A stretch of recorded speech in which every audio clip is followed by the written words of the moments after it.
ছেলের জন্য বাঁচতে চান দীপিকা। অভিনেত্রী হিসেবে ক্যামেরা বা দর্শকের সামনে নিজেকে আকর্ষণীয়ভাবে উপস্থাপন করাটা স্বাভাবিক।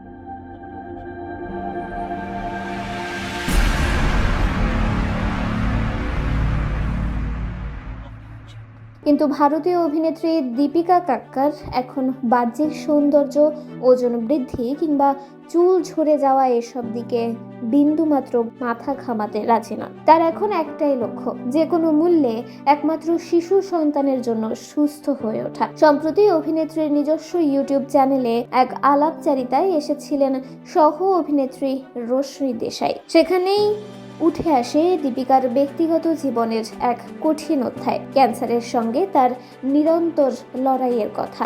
এই কথোপকথনে হিন্দি ধারাবাহিক সসুরাল সিমরন কা খ্যাত এই তারকা জানান, চিকিৎসার কারণে তার চুল ঝরে যাচ্ছে এবং ওজনও দ্রুত বৃদ্ধি পাচ্ছে, কিন্তু তার কাছে এখনো বাহ্যিক সৌন্দর্য মূল্যহীন। ক্যান্সারে আক্রান্ত হওয়ার বিষয়ে দীপিকা বলেন, প্রথম যখন জানলাম আমার ক্যান্সার হয়েছে, চোখের সামনে শুধু ছেলের মুখটাই ভেসে উঠেছিল। চিকিৎসার জন্য যখন হাসপাতালে ভর্তি হতে যাচ্ছিলাম, সেই প্রথম ছেলেকে সঙ্গে নিতে পারিনি। তার কথায় তাকে মায়ের কাছে রেখে যেতে হয়েছিল।